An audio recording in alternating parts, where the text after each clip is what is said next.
Hello everyone. In the previous lecture, we discussed the Second Industrial Revolution, if you remember ROSE, railroads, oil, steel, and electricity, and the robber barons, the captains of industry like Carnegie and Rockefeller in the last lecture. In this lecture, we're going to shift focus a little bit. We're still focused on the same time period, the late 1800s, the early 1900s, but we're going to talk more about the social changes that happened at this time as well. So mostly the rise of cities, a lot of the new innovations and inventions that came about, some of the pastimes or amusement, entertainment, some of the beliefs of the Gilded Age.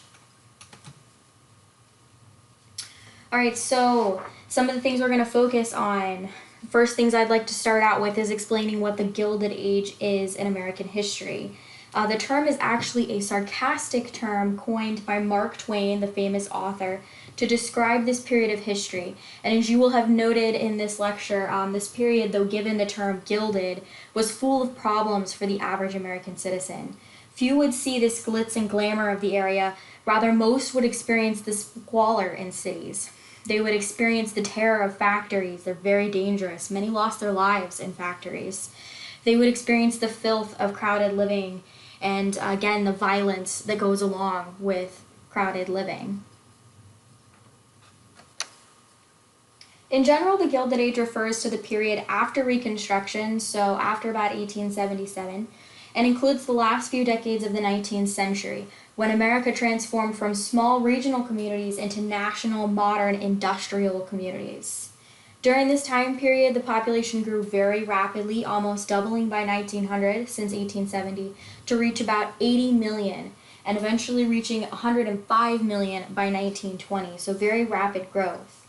Meanwhile, the population in cities tripled. By 1900, 40% of Americans lived in cities. In 1900, New York had 3.5 million people, making it the second largest city in the world at the time, only preceded by London, which was much, much older. Chicago and Philadelphia had over 1 million people as well. Previously, no American city had over 1 million people in 1860, so prior to the start of the Civil War. Before I continue, I need to make a few notes about terms. So if you have heard the term WASP, W-A-S-P, what that stands for is White Anglo-Saxon Protestant. You'll see and hear this a lot as we move forward in the lecture and in your book. And what it really refers to is a kind of a term, a quick way to refer to those in positions of power and influence. It's used not really to exclude minorities, but to make a point of the differences between that situation. So what immigrants are experiencing for the most part versus what people who had already been there, white Anglo-Saxon Protestants, are experiencing. Alright, so why are cities growing so fast? Really, it's because they're seen as places of opportunity, both economic and social. They attracted people to cities and away from rural areas because farming really wasn't as prosperous as it had been. Within cities, commercial districts bloomed, causing department stores to emerge. People were lured into cities with the promise of entertainment, indoor plumbing, which is huge, telephones, not to mention a lot of new job opportunities that came with these new inventions. People were also fascinated by some new building styles. So this is the beginning of skyscrapers, and just coming and seeing a skyscraper was a huge attraction for a lot of people. While there are a lot of new ways to build, more and more people in a small space did create problems. Steel was allowing for larger and taller buildings, which eventually will lead us into kind of the modern cities we have today. But there were definitely problems. Some of the big building projects at the time include the Brooklyn Bridge, designed by John A. Roebling. The rise of electric trolley cars and streetcars, and the rise of mega cities. We discussed some of the major inventions and inventors of the Gilded Age in the previous lecture, but there were many, many new inventions during this time period that dramatically transformed life from what was previously known. Of course, among the most significant advancements were electricity and the electric light bulb, telephones, skyscrapers, and even small things like Coca-Cola. I don't know if I have any Coke drinkers out there. In addition to this, we also created time zones. So if you love or hate them, they actually help because of international trade. Other things that have been invented, barbed wire. We talked about this with the discussion on the West. It seems like a small invention, but it has a big impact on things like cattle drives. The invention of the Kodak camera, or just a camera that you can take your own personal photographs with. It seems kind of arbitrary today with smartphones, but this was revolutionary for the time period. And then the first mail order catalog. So this is really where you get Sears from. I have kind of an old looking catalog on here, the Montgomery Ward and Company. This really revolutionizes the living experience for people outside of cities. So if you couldn't go to the store and get something, this allowed you to have those luxury items like a Kodak camera or Coke even at your home out in the country. Perhaps the most significant changes in this time period were actually for women. Cities gave a lot of opportunities to women for them to have a career, and they accounted for about 1 million new workers in the 1890s. And you can see some of the tasks that women would be doing up here. Women worked as everything from social workers, secretaries, store clerks, seamstresses, telephone operators, nannies, and bookkeepers. But they also tended to work in deplorable conditions as well. So this is a more modern photo, obviously, you can tell from the background, but this one is definitely from the time period. There's very dangerous machinery surrounding these young women. That was not uncommon. In general, these women who did work in cities were from lower socioeconomic classes. Upper and middle class women did not work because it was not seen as a really acceptable behavior, especially if they were married or had children. If middle and upper class women did work, however, they were often restricted to being things that didn't require a lot of manual labor, things that were considered more safe, so jobs like teachers or nurses. By about 1900, over 5 million women worked for wages. 18% worked in the clothing and garment trades, or textile mills, and about 40% worked as domestic servants or nannies. The others were, of course, farm laborers, teachers, sales clerks, and all the other things I mentioned before. Overall, most working women were young. Most were, again, poor, mostly immigrants, often immigrants working for wealthier families. They were usually unmarried, and there was a class within women jobs as well as female jobs as well. For example, clerking was open to mainly American girls, so WAS, you had to look white. They didn't want immigrants, you had to speak a certain way, you had to be very middle class and have that appearance. Factory work, on the other hand, didn't really gain a lot of accessibility right away. It's viewed as a lesser job. Usually female factory workers were working class farm girls. They could be accepted into those higher social ladders, however, but it took work. Upper and middle class among these working women organized into their own trade unions. So if you were of a higher social class and you were a woman, you often would join a trade union. So you see one of the Women's Trade Union League of New York flags here. Just to protect your rights and to have some camaraderie in the cities. Domestic servants are considered the bottom class, even though they make up the majority of women working, because they're primarily immigrants, usually poor. They usually would work the longest hours, often Irish or African American. They worked 6 days a week, and they did not have the luxury of creating trade unions. So usually they were the ones worse off in this case, at least in the realm of women working. Class distinctions became a very important thing. They became the most pronounced in U.S. history in the 1900s, and it was very, very obvious what class you were in. So you can see here, huge difference between the wealthy children with their wonderful clothing and the kind of more envious children standing next to the side with their normal street clothes, the way we would think today. During this time period, we talked about this a little bit with the nouveau rich, but a new super wealthy class of citizens is created. Those robber barons come into town and they just kind of take over. In 1890, the wealthiest 1% of families owned 51% of real and personal property. Meanwhile, only 44% of families at the bottom owned only about 1.2% of all of the property. So there's a huge wealth gap and class divide going on, and it's really not being regulated that well by the government.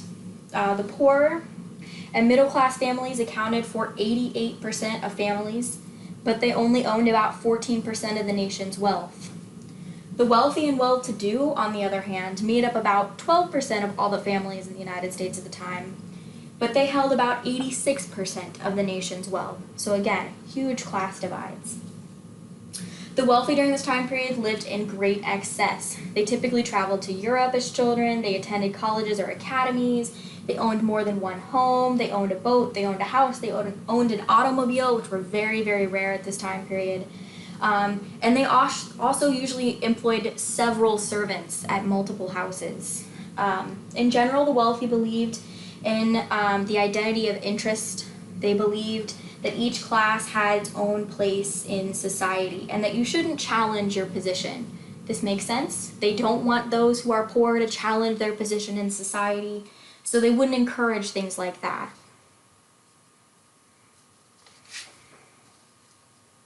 In terms of the middle class, or the lower end of the middle class, the lower end you have salesmen, you have clerks, government workers, teachers, if you're a woman. On the upper hand, very similar today, so wealthier middle class would be lawyers, would be doctors, high-ranking government officials. The middle class, for the most part, is WASP, so white Anglo-Saxon Protestants. They do live in a fairly good lifestyle, so they live in relatively nice, large homes. They might have one or two domestic servants. They might have a car. Generally, the middle class did better in the North than the South, just because the North is more industrialized, or less agricultural. Women in the middle and upper classes were expected to remain in the home, very kind of 1950s, if you want to think of it that way. For the working class, times were definitely tough. They were typically Catholic, often Irish, foreign-born, or African-American. They made up a good chunk of society, so about 23 to 30% of the working force was that working class section.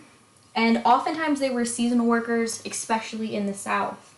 Working class took the least desirable jobs in the most dangerous situations, so often they were working in factories. And oftentimes their entire family, from the wife all the way down to, the youngest children, maybe 6, 7, would be working to make sure that food was put on the table. By about 1900, nearly 20% of children under 15 worked in non-agricultural works. They weren't working on a farm to help their parents. They were probably working in a factory. Nearly all of them were working class immigrant families. At the same time, 20% of women worked, mostly young, between school and marriage. Alright, so the shame of cities is just kind of a term from this time period to talk about the deplorable conditions that was going on in cities. I often do a Jacob Riis activity, this is one of his photos, this black and white image right here, just to talk about what they were facing, and we'll read a little section of The Jungle to also give you a better idea. So cities during this period were horrendous. They were not designed to manage the amount of people who had flooded into them. Remember, before 1860, no city had more than 1 million people in it. All of a sudden, you get to this time period, the 1890s, late 1890s, and you have cities with 3 million people in them. So obviously, you're going to have problems. The constant flow of people and the growing population meant that cities were ripe with crime, prostitution, cocaine, gambling, violent assault, murder. Cities couldn't keep up with the sanitary conditions, so you would have literally trash piling up in the streets. Overcrowding and a need for space led to the creation of something called a dumbbell tenement, which this is roughly what a dumbbell tenement looks like. You can see it kind of looks like a dumbbell, so it's skinny in the middle and fat on the outside. If you want to think of it in a modern term, it's very similar to like dorm rooms. So oftentimes there's a shared bathroom. WC stands for water closet. There would be shared common and living areas, and then you'd have your bedrooms. Dumbbell tenements were probably pretty common in large cities, especially New York. For the most part, they're long, narrow plan, characterized by narrow air wells, which you can see marked on this picture. They're typically 7 to 8 stories high with very little ventilation, which is very bad for germs. and they were as cramped as you could get them. This is a time before building codes and health violations, so you'd have multiple families crammed into bedrooms. Think of a dorm room with 8 people in it instead of 4. That wasn't uncommon. Almost 50% of housing in New York very quickly became these buildings because they were cheap. You could pack a lot of people in them, and they didn't take up a lot of land space because they could be built up pretty high. Even though those dumbbell tenements are criticized, they're actually an improvement over some of the previous conditions, but again, they weren't well constructed, so it wasn't uncommon for these buildings to literally just fall down, and of course, deaths would result. Another major problem was, of course, the meatpacking industry, and this usually makes people cringe, but if you've ever read part of Upton Sinclair's The Jungle, this is really what saves you from not knowing what's in your food. So Upton Sinclair lived from about 1878 to 1968. He was a young socialist journalist and novelist who received a $500 advance to write a novel about the abuses in the meatpacking industry.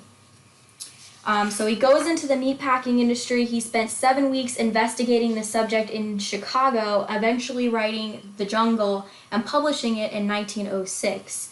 And really, this is just a absolutely shocking expose on the unsanitary and dangerous conditions in the meatpacking industry, specifically in Chicago at the time. But it was indicative of the larger problem in the United States as a whole. It became an immediate bestseller because it's just so grotesque, and I'll read some of it. And it even drew the attention of the then President Roosevelt, who actually enacts some food safety laws after reading it and investigating it himself. So, what was going on in the meatpacking industry? According to Upton Sinclair at this time, and this is a quote, "There was never the least attention paid to what was cut up for sausage. There would come all the way back from Europe old sausage that had been rejected, and that was moldy and white. It would be doused with borax and glycerine, dumped into hoppers, and made over again for home consumption.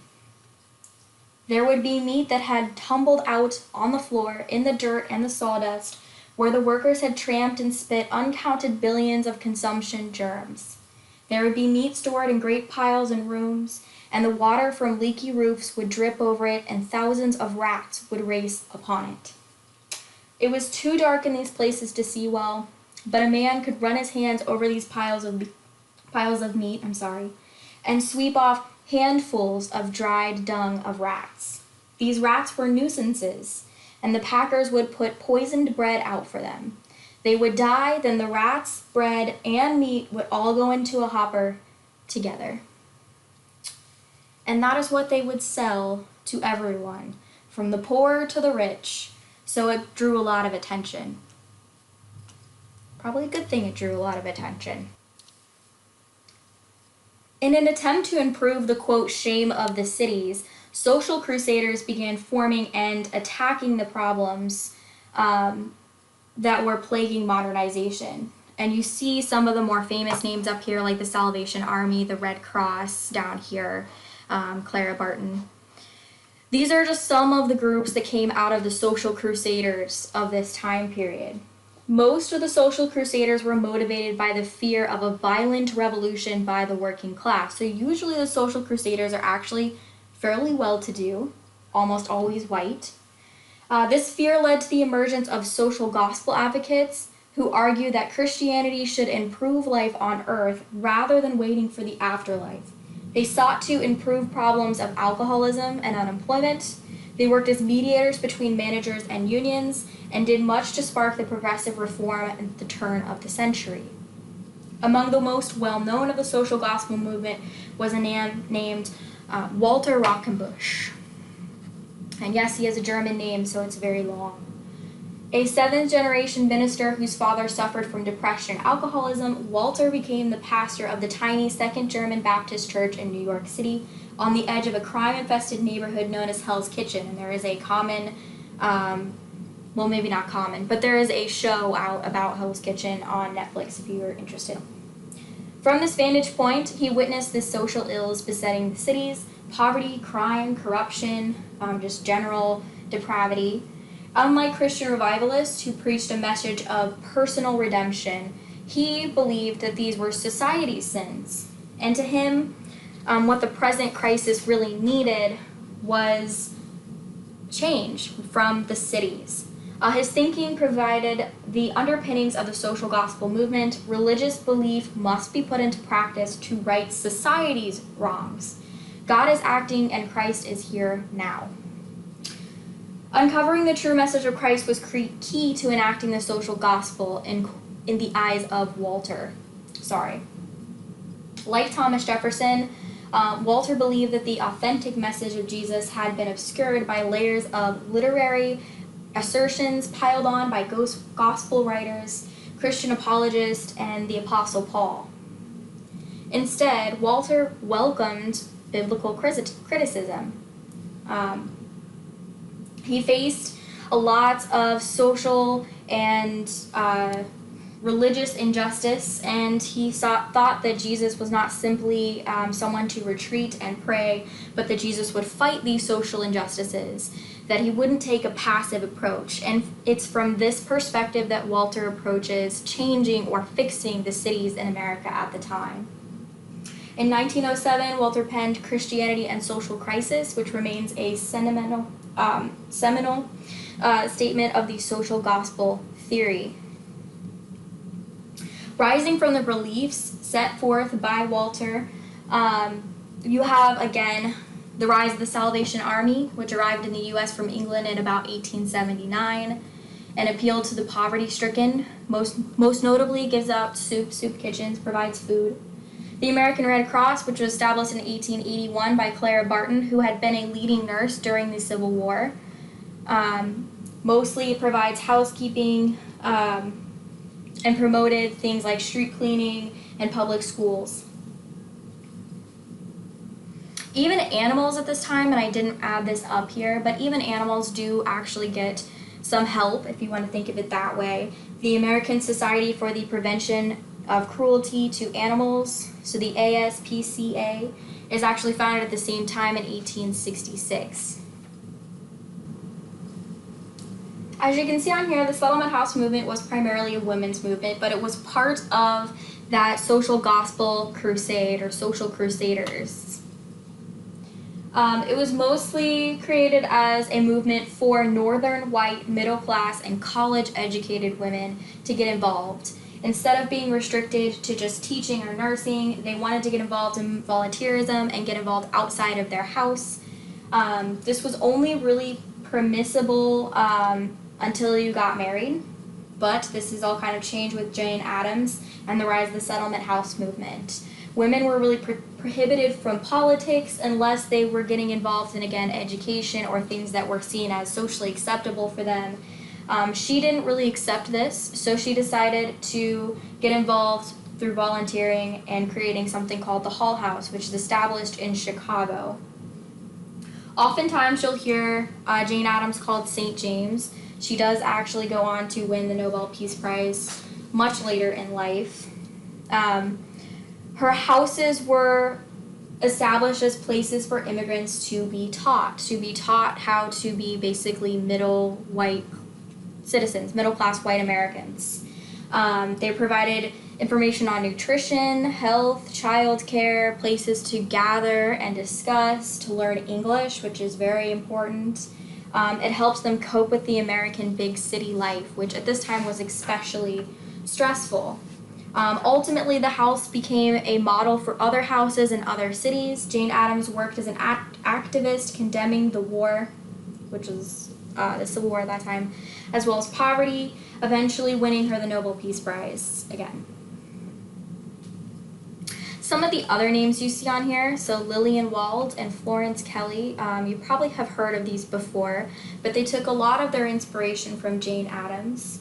So Lillian Wald also created a house known as the Henry Street Settlement in New York City, and she got heavily involved in women's activism and women's rights. Florence Kelly, who won legislature regulating working hours and conditions for women and children, really focused on the consumer protection aspect, but was influenced early on by Jane Addams. So again, really quickly, Jane Addams is a central figure in the creation of the settlement house movement that allowed for a social platform for women and later immigrants to have a voice, a place to voice their opinions, to enact social change, and demand justice. She is the founder of the first settlement house movement, or the first settlement hall in Chicago, the Hall House, and she led the way for future female figures and reformers. Much of what we've been discussing about women is restricted by this lingering idea of Victorian values and something called the cult of domesticity, which kind of described what was expected for women. I'm sure that you're aware of the double standard for women in the late 1800s and early 1900s, the view that women belonged only within the house or only within domestic matters limited their influence and prosperity. Women were regulated by the view that they were inferior based on religious views to men, and that they were not able to handle, quote, the complexities of politics, commerce, and business the way men were. This idea that they were supposed to be home-oriented and focused on childbearing and education kept them out of the political sphere and kept them out of things like voting for the next several decades. It was not uncommon to see things like this book down here, What Every Woman Should Know, or other literature about how to be a quote-unquote good mother or a good woman at this time period. So it should come as no surprise that there was strong pushback against that cult of domesticity mentality. During this period, a quote new morality or extreme Victorian values began to emerge. Many WASPs were concerned that moral principles of the past were under attack. They feared the increasingly, quote, provocative newspapers and media of the growing voice and changing roles of women and immigrants. Changing Victorian values of the time period is really shown by this woman, Victoria Woodhull.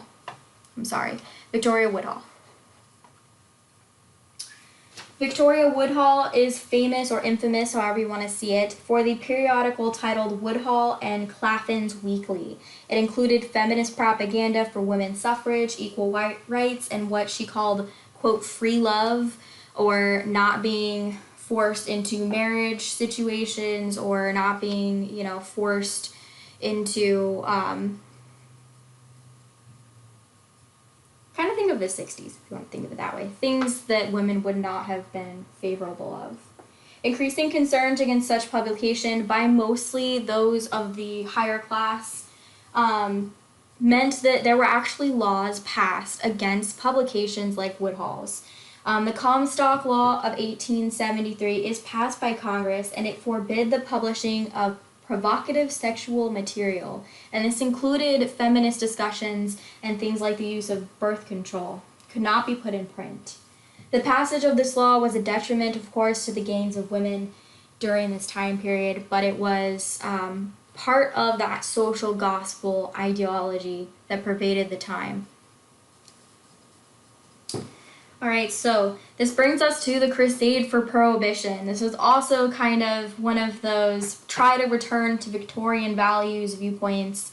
The Crusade for Prohibition of alcohol was really against this increasing use of alcohol after the Civil War. Liquor consumption, especially hard liquor consumption, dramatically increased. Immigrant groups resisted temperance laws, mostly because they were primarily Irish and other groups. They were the most vehement against prohibition. Women played a major part in the temperance movements and the anti-saloon leagues that we're going to talk about, mostly because women were the ones who their husbands or their fathers or significant others were coming home to drunk and not providing for their families. In general, the temperance movement during this time period led to the Women's Christian Temperance Union, or the WCTU, which was organized in 1874, and it was led by Frances Willard. The WCTU increasingly saw alcoholism as the result of poverty, not the cause, and began putting enormous pressure on state legislatures to abolish alcohol with limited success. The Women's Christian Temperance Union became the most important female organization of the 19th century, the most important women's suffrage group in the 19th century, and the most powerful lobbying group. The group championed Planned Parenthood and included blacks and Native Americans in its membership. The group also supported the 8-hour workday and the Knights of Labor, which was a strong labor union of the time period. Perhaps the most well-known of this organization was Carrie A. Nation, who you see in the corner with her wonderful hatchet. She's well-known, but she's also kind of detrimental to the group. She is known nationwide for going into saloons with the hatchet and hatcheting at the bar itself, at bottles. She was arrested over 30 times for her endeavors. Her actions probably hurt the temperance movement overall, but she's probably the most well-known character of the WCTU. Eventually, the Women's Christian Temperance Union, the WCTU, lost its influence and the Anti-Saloon League was created. It formed in about 1893. The league picked up where the CTU left off. They had more political connections to get legislation passed. Due in large part to their and the WCT efforts, they actually are successful in getting several states to pass anti-consumption laws restricting alcohol. Maybe not banning it completely, but at least restricting it. By 1900, 25% of Americans lived in communities where there were some type of restriction on alcohol. Statewide prohibition laws began to sweep new states during the Progressive Era. Eventually, you do get the 18th Amendment, which is the Prohibition Amendment, but it only lasts 14 years. So we'll talk a whole lot more about the 18th Amendment and Prohibition when we get to the 1920s. But the beginning of it starts all the way back now in the quote-unquote Gilded Age and Progressive Era. So going along with Prohibition, of course, goes women's rights. And women's right to vote is the biggest one. So during this time period, you have growing independence in the urban environment. Women are starting to have less children. You have increasing uses of birth control, though it's not talked about publicly. Women begin to delay marriage. They end up working outside of the home more often. And really, women start to have a more significant role in political life. As a result of this growing independence, you have the formation of the National American Women's Suffrage Association in 1890, which actually is a combination of two previous rival groups, which you see up here. So this is the NAWSA, which is the end result. The two rival groups, which had split after the Civil War, were the National Women's Suffrage Association, the NWSA, that had been founded in 1869. It was not the exclusion. It included women. So the NWSA included women such as Elizabeth Cady Stanton and Susan B. Anthony, but it excluded men, and it was opposed to black suffrage before women's suffrage. So the NWSA includes Elizabeth Stanton and Susan B. Anthony. It's opposed to black suffrage before women's suffrage. The other organization is much more open and led mostly by Lucy Stone, the AWSA, or the American Women's Suffrage Association. It included men, it included blacks. It saw black suffrage as a way to get a stepping stone towards female suffrage. And they mostly worked on the state rather than the national level. So there is some differences between these two. Eventually, when they merge again into the National American Women's Suffrage Association in 1890, they are more inclusive, very similar to the AWSA rather than the NWSA. So groups are successful. They were able to gain suffrage for women in some western states where women already had kind of more control.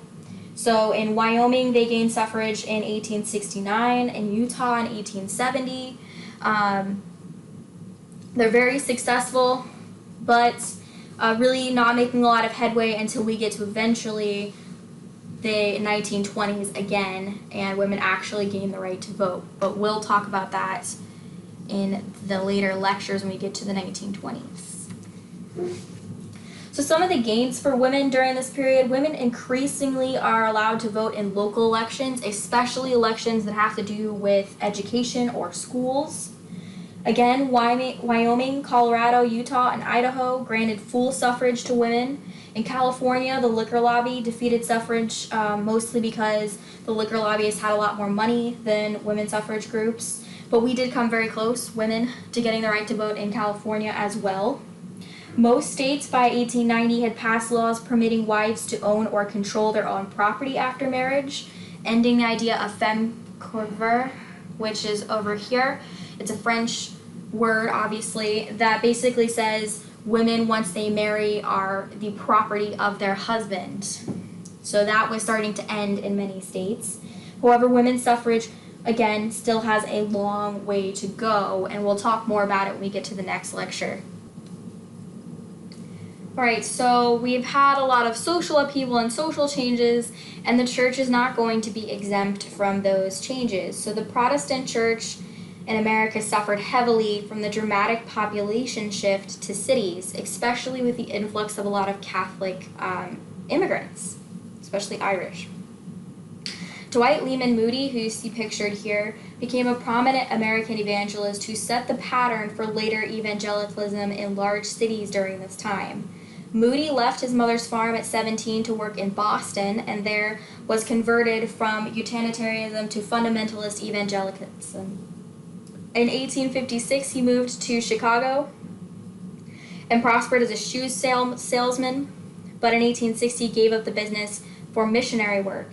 He worked with the Young Men's Christian Association, which stands for the YMCA, and was president of the Chicago YMCA, eventually founding the Moody Church. In 1870, he met Ira D. Sankey, a hymn writer, and with him became noted for contributing to the growth of the gospel hymn. They made extended evangelical tours in Great Britain. Moody deplored higher criticism of the Bible, the social gospel movement, and the theory of evolution. Instead, he intensely preached the old-fashioned gospel. He emphasized a literal interpretation of the Bible and looking towards the, quote, second coming. So whereas you have the social gospel movement and this idea of charity and the idea of working on cities, because cities are where sin is kind of coming from, Moody is almost the exact opposite. He's saying, you need to look within, you need to look very strictly at these hymns and these gospels, and that is where your answer is going to be. Moody's mass revivals, which you see on the front of this newspaper, were financed by prominent businessmen who believed he would alleviate the hardships of the poor. Moody himself ardently supported various charities, but felt that social problems could be solved only by the divine regeneration of individuals. Again, note the difference between Moody and Walter Rockenbush. As well as conducting revivals, he directed annual Bible conferences at Northfield, Massachusetts, where he founded a seminary for girls in 1879. In 1889, he founded the Chicago Bible Institute, which is now the Moody Bible Institute. And he was basically the idea or the main figure behind the urban revivalist movement of the time period. The Catholic Church during this period developed a common touch, better than leading Protestant churches, and began to gain power and a strong foothold in the American religious landscape. This period also saw the rise of the Church of Christ Scientist, which I put on here, founded by Mary Baker Eddy. She was an author, a teacher, and a religious leader who preached that the true practice of Christianity heals all sickness.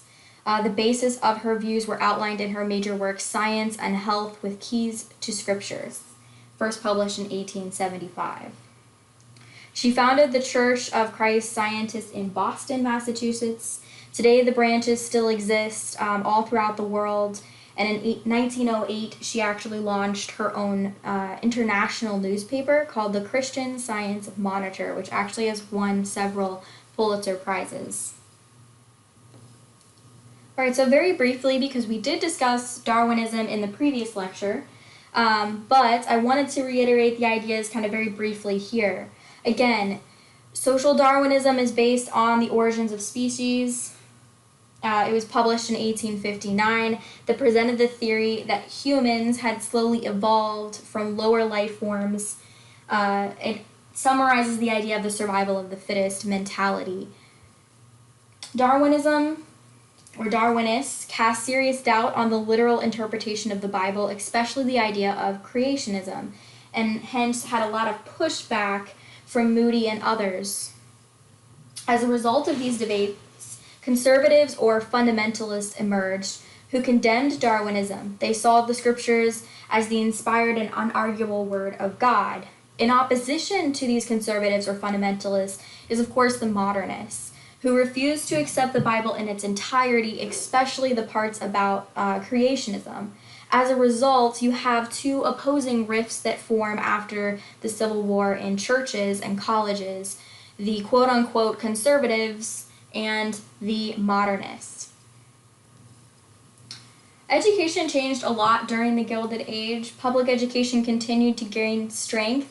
Tax-supported elementary schools, which had been adopted prior to the Civil War, were expanded and driven by the growing idea that free or democratic governments could not fully function without a very highly educated group of people who are voting and involved in them.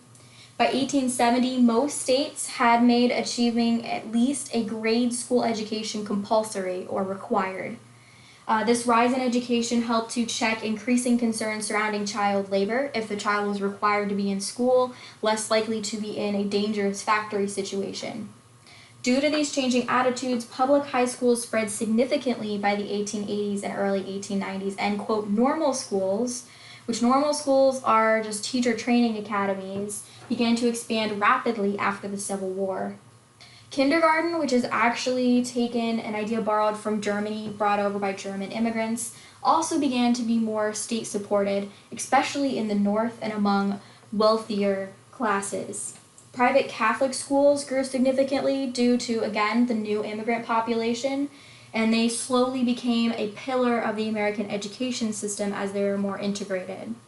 Even adults at this time period benefited from increasing focuses on education, and the Chautauqua movement, if you can read it down here, began in 1874 in New York and was an established educational system, kind of like the current TED Talks.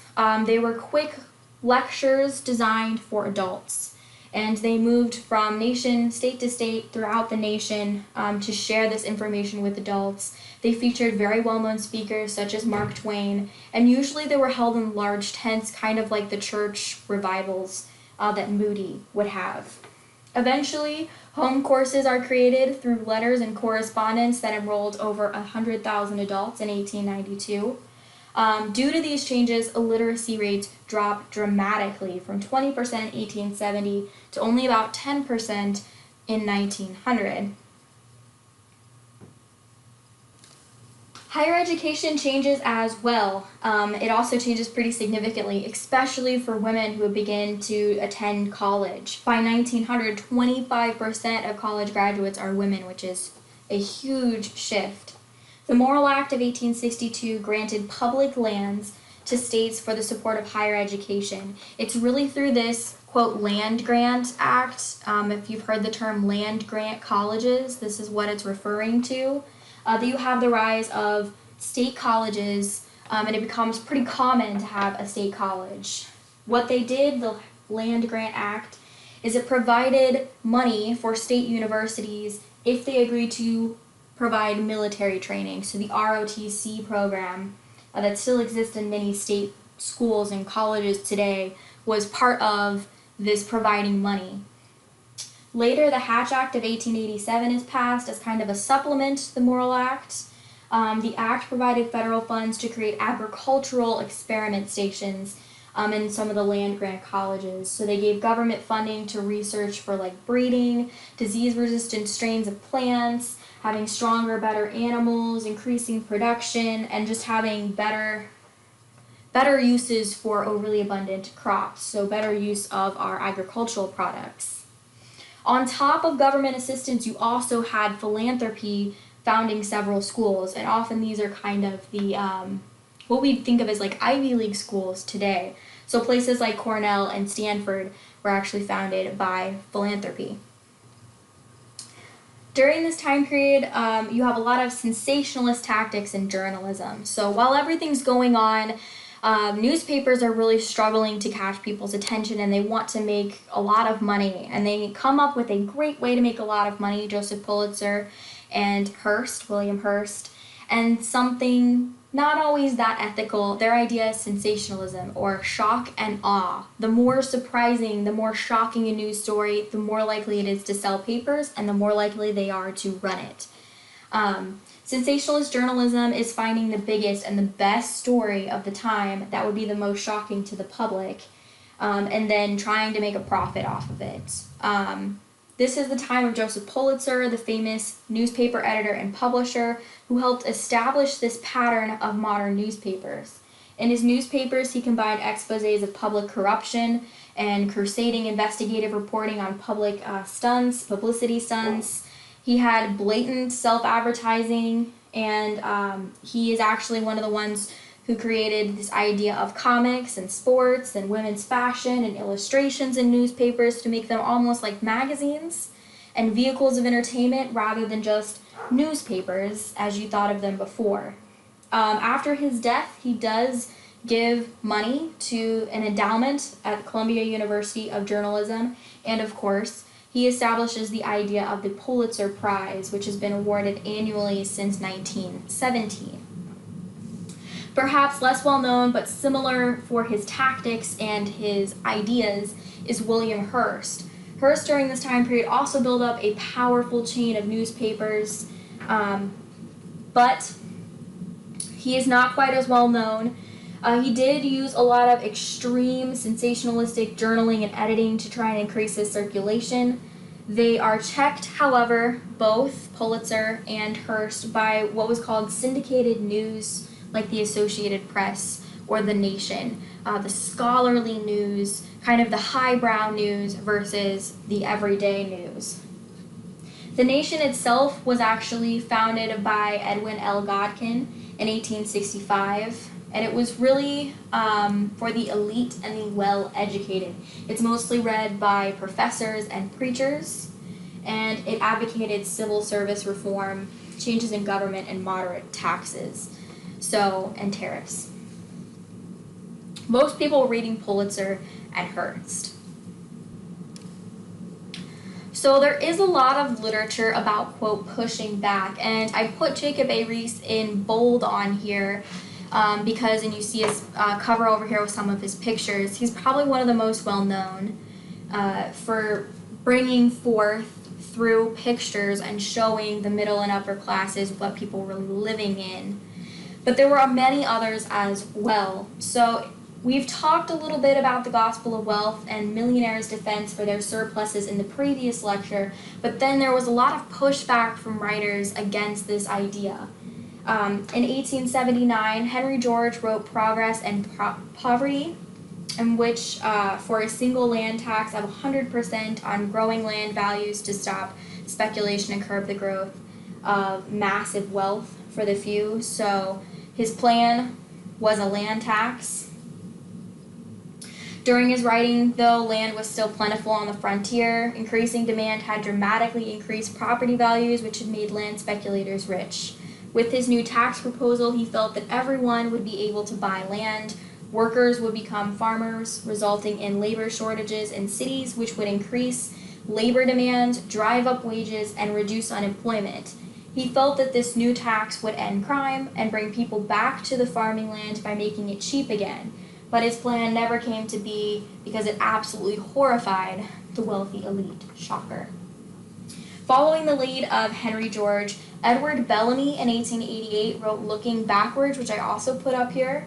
It's a socialistic novel in which a hero falls into a hypnotic sleep and awakens in the year 2000 to find that the social and economic injustices of his own time had been erased, which we know did not happen, but that was the idea.